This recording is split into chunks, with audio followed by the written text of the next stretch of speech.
5 vleků, 2 lanovky a 14 km sjezdovek. To je jeden z těch největších ski areálů v Česku. Seznamte se ski areálem Rokytnice nad Jizerou.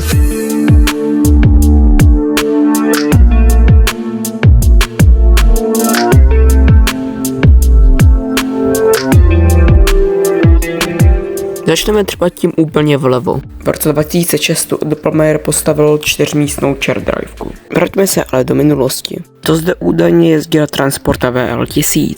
Fotky mám z webu lanové dráhy.cz a zapomenuté vleky.cz.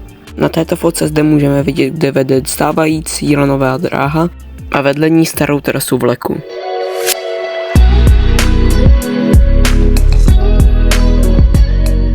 No a technické informace obou dvou jsou tady.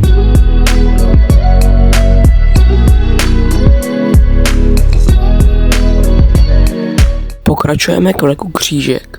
Krom toho, že ho moc najít nejde. Informace o vleku vám dám sem a jdem na další zařízení.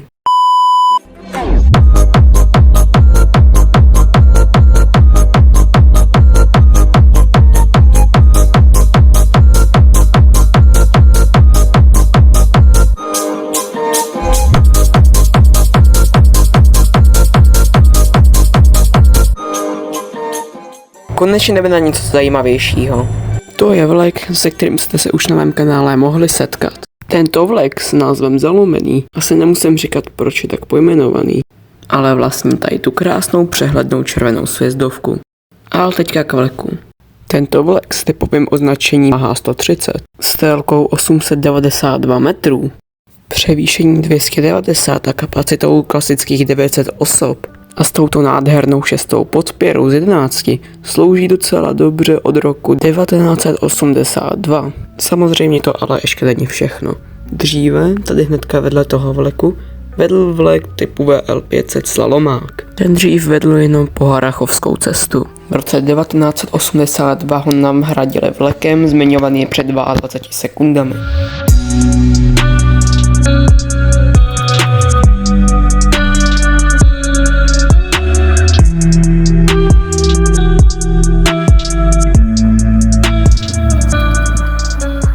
Dál tady máme vlek s nečekaným označením A4. K tady tomu vleku byste si určitě řekli, tady to bude nějaký obyčejný háčko od Tatrapomy. Tento vlek byl postaven od francouzské firmy Montas Mountino. Teď si říkáte, ale o tady tom jsem přece nikdy neslyšel. No tak to teďka slyšíš poprvé. Neslyšel se o tom asi kvůli tomu, protože tady to je jediný exemplář, taky poslední exemplář v ČSR. Tady máte nějaké informace jako sorry, ale nebudu je tady číst. A jdem dál.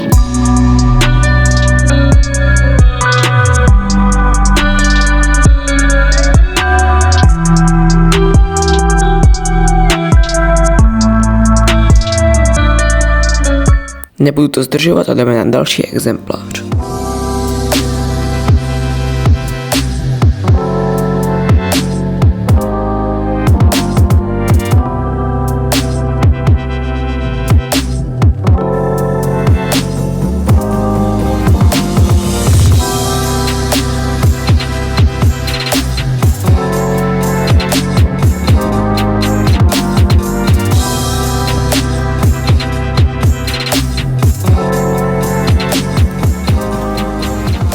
Tím samozřejmě myslím lanovku na Lisou horu.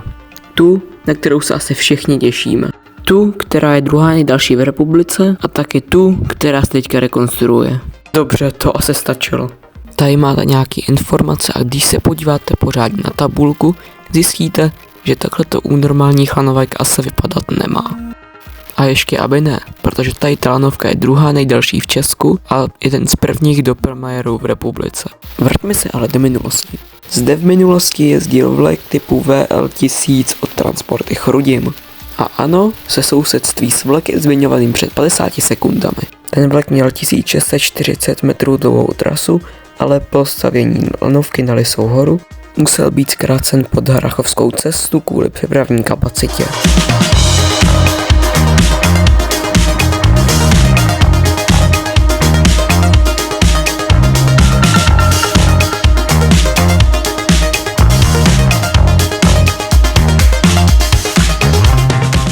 Dále tu máme dva dětské vleky. Tyto vleky byly vyrobeny v roce 1982 a jsou nečekaně určené jako vleky pro děti. Nahoru pojedete zhruba 3 minuty a můžete se tady seznámit s dětským funparkem. Před tímto vlekem tady stalo ještě EPVčko, ale potom ho přesunuli na louku vedle a potom jinam.